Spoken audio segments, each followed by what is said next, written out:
Bismillahirrahmanirrahim. Assalamualaikum warahmatullahi wabarakatuh. Bismillahirrahmanirrahim. Raditu billahi rabbah wa bil islami dinna wa bi Muhammadin sallallahu alaihi wasallam nabiyyah. Rabbi zidni ilma warzuqni fahma. Rabbi shrah li sadri wa yassir li amri wahlul 'uqdatam min lisani yafqahu qawli. Selamat datang di materi sitasi dan referensi di mata kuliah Tata Tulis Ilmiah. Jadi kita akan membahas bagaimana sitasi dan referensi yang benar.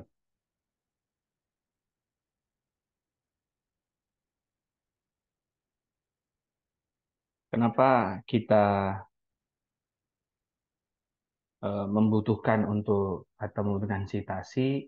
Ada beberapa alasan, yaitu yang pertama, dengan mencantumkan kutipan, merupakan pilar utama dalam komunikasi ilmiah dan menunjukkan literatur-literatur acuan yang telah Anda baca dan gunakan dalam penelitian, dan menunjukkan seberapa paham Anda menguasai topik penelitian. Dan terakhir adalah sebagai bentuk penghargaan atas ide, temuan, maupun hasil karya ilmiah peneliti sebelumnya. Jadi, untuk menghindari plagiarisme, ya, supaya tidak plagiat gitu, kita boleh mencantumkan tadi ya sitasi. Misalnya setelah kita membaca jurnal orang, bisa kita gunakan di penulisan penelitian. Ya, eh, beberapa waktu yang lalu teman-teman belajar terkait dengan parafrase. Gitu ya. Jadi misal mudahnya kita membaca satu eh, kalimat di satu penelitian orang, maka kita bisa memparafrase namun diberikan sitasi tadi. Bahwasanya ini dikutip dari penelitian sebelumnya. Nah, dengan teman-teman sebelumnya sudah tahu definisi penelitian, ya, metode penelitian yang digunakan dan sebagainya, maka penelitian yang teman-teman lakukan itu mengacu atau sudah membaca literatur-literatur sebelumnya, gitu ya, yang memiliki tema yang sama. Ya, jadi istilahnya setelah membaca penelitian A tentang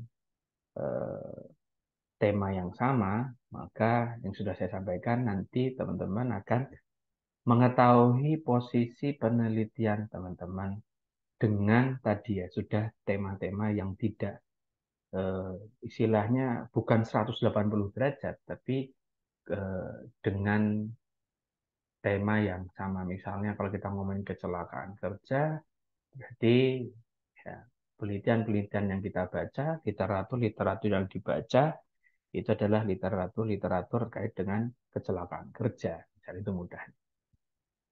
Nah, salah satunya juga ya, selain citasi tadi, dipaksa kita untuk mengetahui literatur-literatur ya seberapa kita paham terkait dengan topik penelitiannya kan gitu. Yang pasti yang terakhir sebagai penghargaan ya, atas ide temuan yang sudah ditemukan oleh peneliti sebelumnya. Jadi maaf, kadang memang hanya sekedar copy paste, ya, seakan-akan itu adalah tulisannya, seakan-akan itu adalah idenya, seakan-akan itu adalah gagasannya. Padahal dia copy dari penelitian sebelumnya. Ya. Artinya untuk menghindari plagiat, kita bisa mencantumkan eh, ya mencantumkan citasi tadi sebagai bentuk apa sih? Penghargaan atas ide yang sudah ditemukan oleh penelitian sebelumnya. Oke, apa itu citasi dan referensi?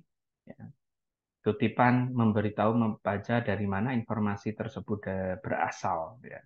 Dalam tulisan Anda mengutip atau merujuk ke sumber informasi. Referensi memberikan rincian tentang sumber informasi kepada pembaca sehingga mereka memiliki pemahaman yang baik tentang jenis sumber informasi tersebut dan dapat menemukan sumber informasi sendiri, ya, informasi itu sendiri jika diperlukan. Referensi biasanya dicantumkan di bagian akhir laporan praktikum. Jadi, sitasi-sitasi yang ada di penelitian, di bab 1, bab 2, misalnya sampai bab 6, ya, semua sitasi yang ada yang dikutip itu ada di daftar pustaka. Jadi kalau misalnya gampangannya nanti adalah contohnya ya, misalnya kita buat satu kalimat bla bla bla bla disitasi dalam kurung oleh X gitu. Nah, X itu apa? Ya kan ada misalnya buku, penelitian, jurnal dan lain-lain. Itu semua ada lengkap di daftar pustaka. Itu ya, jadi sitasi yang ada dari bab 1 sampai bab 6, referensinya ya, rincian tentang sumber informasinya ya, itu ada semua di bagian akhir laporan atau yang sering kita lihat namanya daftar pustaka. Ya, memang ada mungkin ada beberapa buku dia langsung. Jadi misalnya di satu halaman itu ada sitasi ya, ada dalam kurung satu, misalnya nanti kan gitu ada satu atau dalam kurung nama tahun misalnya gitu ya. Kalau buku misalnya di buku hadis misalnya itu kan ada bla bla bla bla dalam kurung satu gitu ya.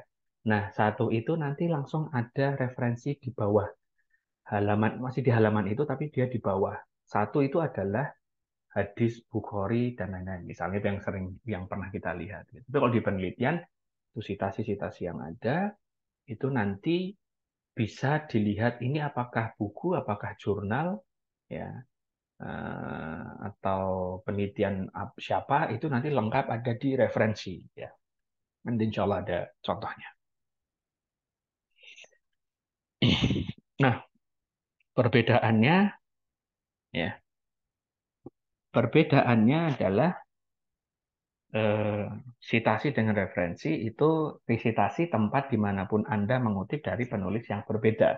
Kalau referensi tadi ya di akhir setiap bab dalam tesis atau menjelang akhir tesis. Kalau tujuannya, sitasi adalah mengakui penulis karya yang kutipannya Anda pinjam. Kalau referensi tujuannya untuk memberitahu pembaca tesis tentang berbagai buku yang Anda kutip dari daftar di bagian akhir atau catatan kaki. Next. Oke, ini ya beberapa contoh-contoh ya. Citasi, ya. Citasi adalah nama-nama penulis dan tanggal publikasi. Ini sebagai contoh ada Jenkins and Basher ya tahun 1979 ya itu kutipannya melaporkan bahwa berang-berang memakan beberapa jenis tanaman herba serta daun, ranting, dan kulit kayu dari sebagian besar spesies tanaman berkayu yang tumbuh di dekat air.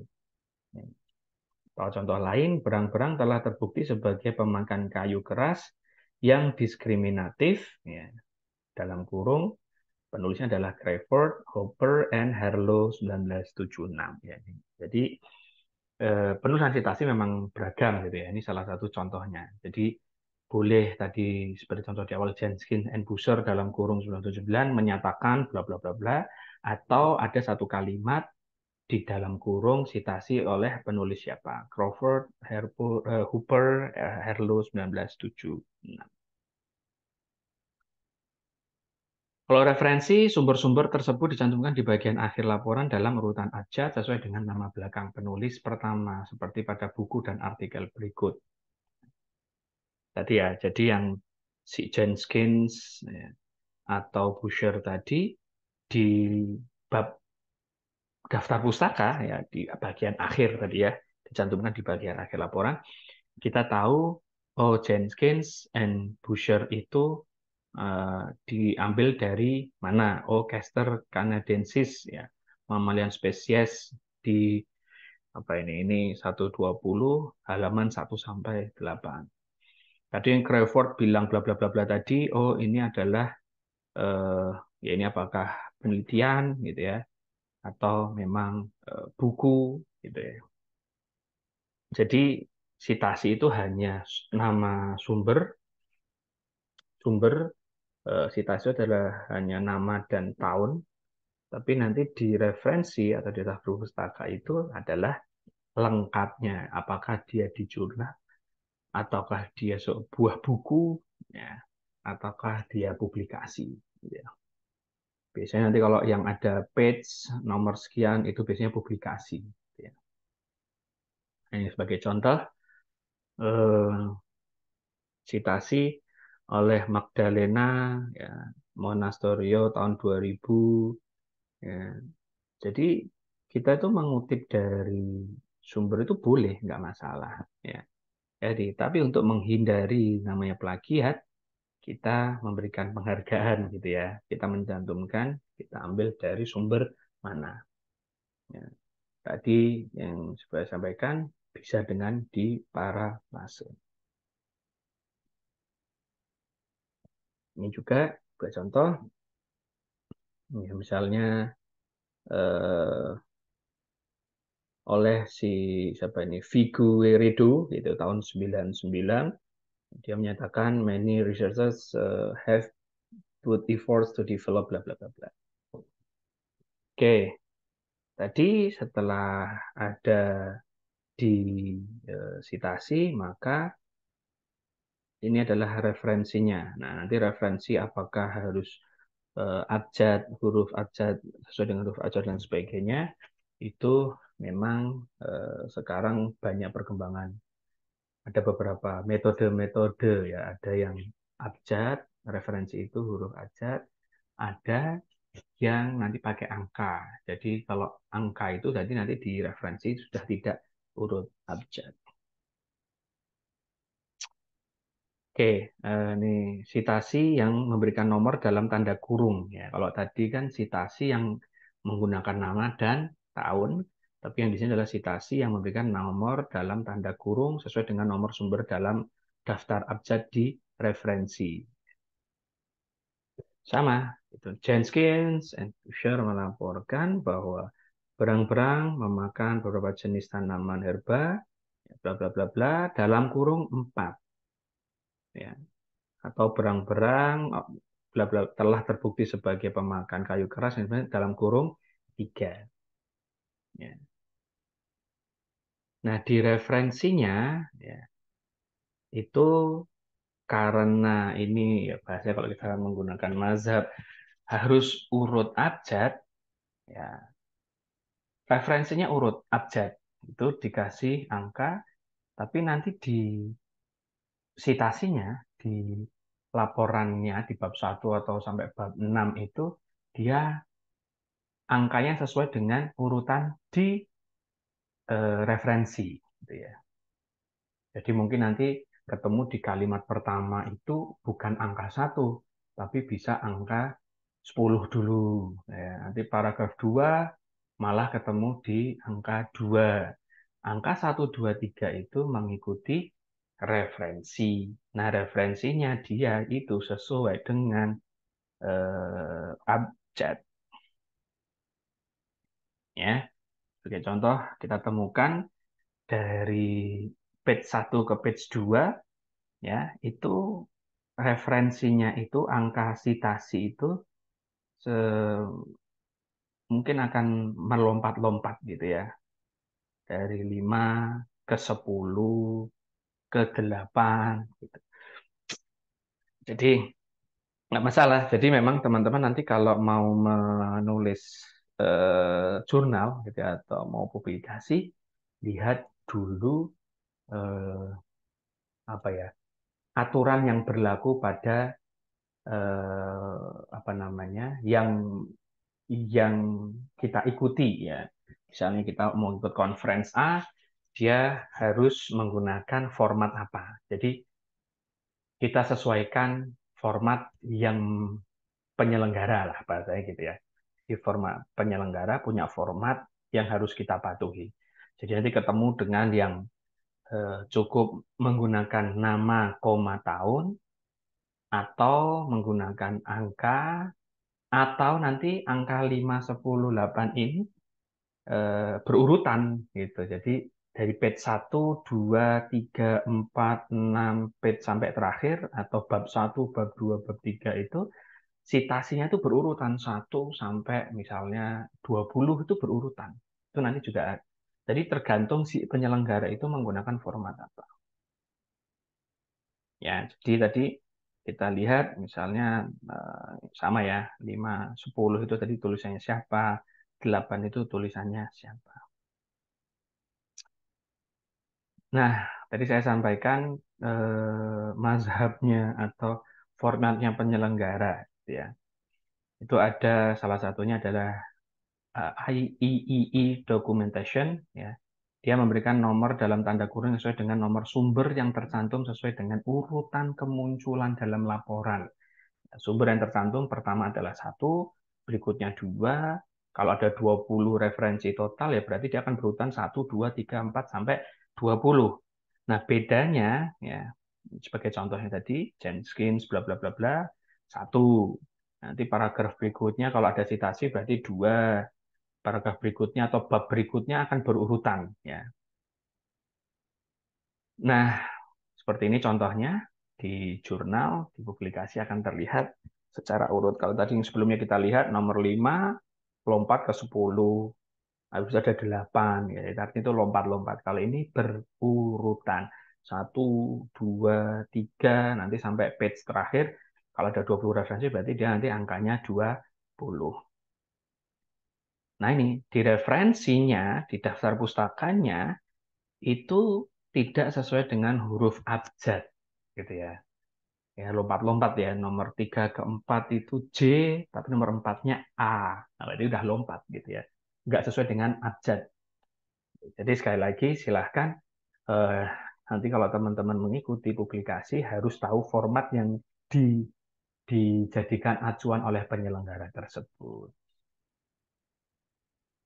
Ada beberapa eh, style ya yang dilakukan oleh ya tadi para penyelenggara. Ada ABA citation style, MLA citation style, Harvard citation style, IEEE yang tadi berurutan. Jadi yang dari bab 1 sampai bab terakhir atau page 1 sampai page terakhir referensinya itu citasinya cukup dengan angka yang berurutan, namun referensinya ya jangan kaget kalau dia tidak eh, sesuai huruf abjad. Chicago, Citation Style, Turabian, Harvard Study. Nah, ini beberapa contoh American Psychological Association. Ya, dia masih menggunakan nama tahun, ya, citasinya. Jadi kalau ada reason atau the potential contradictory nature, itu bla bla bla bla, dalam kurung Ali Bali, koma 1999. Ya, di referensi nanti teman-teman sesuai dengan huruf abjad. MLA Modern Language Association ya. Ini dia menggunakan disargument bla bla bla ya mungkin hampir sama ya. Lalu ada IEE yang sudah kita bahas tadi urutan 1, 2, 3, 4, 5 dan lain-lain.